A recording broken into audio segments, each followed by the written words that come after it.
Hi, my name's Jeff Mangum. I'm a professional caricature artist in the Charlotte area. I'm also a professional muralist and graphic designer. I also sweep floors, wash windows, clean your toilet if the price is right. I've been doing commercial art and caricatures for around 24 years now, and I really like it. As a young kid coming up, I was always fascinated with art, and nobody told me there were different kinds of art. I didn't know that Frank Frazetta and Claude Monet and Neil Adams and Kathy Kollwitz were any different from each other. So everything I saw I just absorbed and loved. Around 10 or 11 I met a mentor that really introduced me into comics, inking, graphic arts, and drawing. Early on I thought that drawing was magic. And it's similar in some ways to martial arts. I think there's a lot of parallels, especially with jiu-jitsu. People sort of think it's magic, but it's not. It's techniques. And you have to learn those techniques and then build them up. Before I ever drew a caricature or even a person, I'd drawn just the eyeball, I'd drawn just the nose, just the mouth, just the head. And then you put that all together. I think there's a lot of parallels with jiu-jitsu, and you sort of have to build on these small techniques that come together, and the next thing you know, you can draw a face, and then you can draw a caricature, and then you can draw a caricature in a couple of minutes in front of a live audience.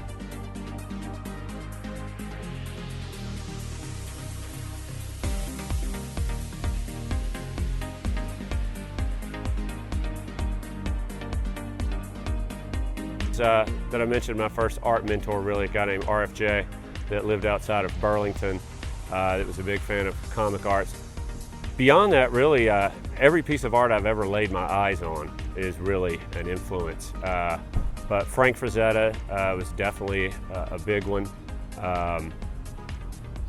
Barry Windsor Smith, he was a comic artist back in the 70s. Bernie Wrightson, some of those guys. And I also really loved the classics, Rembrandt's, his etchings, his drawings, Michelangelo, Leonardo da Vinci.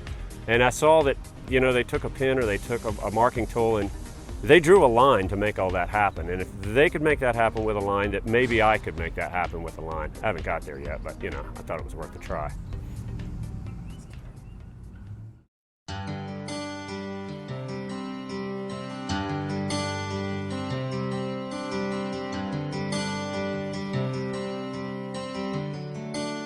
In terms of my caricature art, I like to feel like I'm working with the person. I want to laugh with them. I really want them to like the drawing. I try to get a likeness if I can, and I want them to be happy with it. My wife says your job is to make people happy, and that's what I try to do and like to do with art.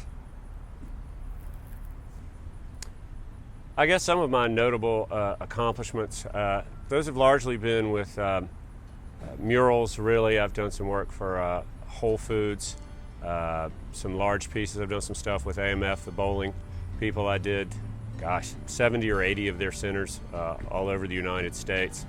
That was a lot of fun. Really, my best accomplishments, I hate to say it, it's so cheesy, really, are my kids. They're good kids. They're good kids. They're good kids. They don't like to practice their drawing. In the 90s, I was working in the print industry, doing graphics the old-fashioned way with cameras and ink pens, right as computers came out, so that was nice. I got sent to learn how to work on computers. A lot of people get overly excited about the computers. As far as I'm concerned, it just lets you erase faster. It's another tool. A pencil, a brush, an airbrush, a spray can, a pastel stick, a piece of chalk, a hunk of charcoal or a digital workstation. To me it's all the same. It's just another tool that you use to express yourself artistically. And there's techniques to that too. And if you study and you learn and practice those techniques, then you can also work on the computer or really any medium that you like.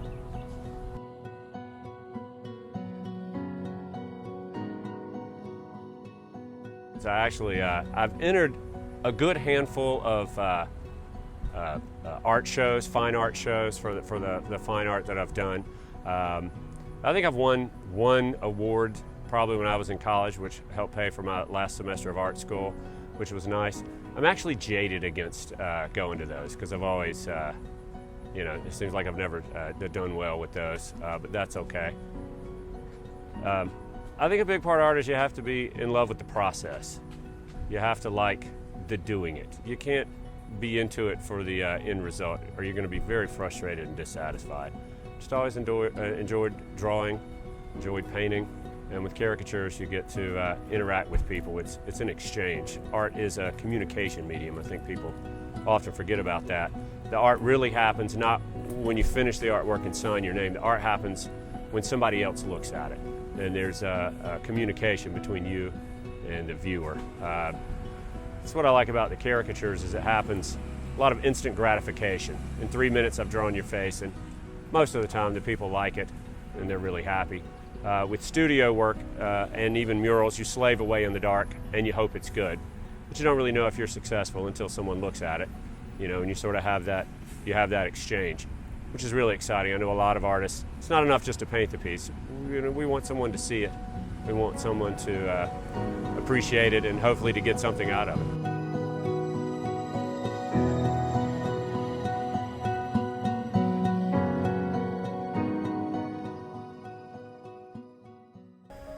What do I want to be remembered for artistically?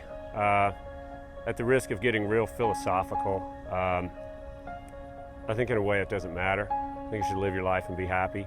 I think most everybody that does art at least has some idea of immortality or being remembered for their art or leaving behind something great. I don't know if that happens much or if it really matters, in the end. I don't know that Degas cares, that people still go and see his stuff in a museum. He is dead. Hopefully the people that have bought my paintings love them, like them. I know that the people that have the caricatures that I've drawn, they keep them for years. Again, like I said earlier, I'm not really attached to the end result or that anyone looks at any of my art 100 years from now.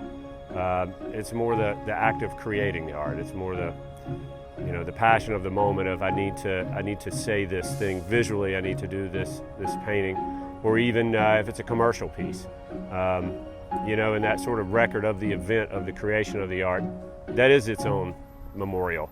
And then once I'm done, whether it stands for 1,000 years or whether they tear the building down the next day, it's all the same to me. It's that opportunity to the living expression of the art, of the artistic idea. It's more what I think about.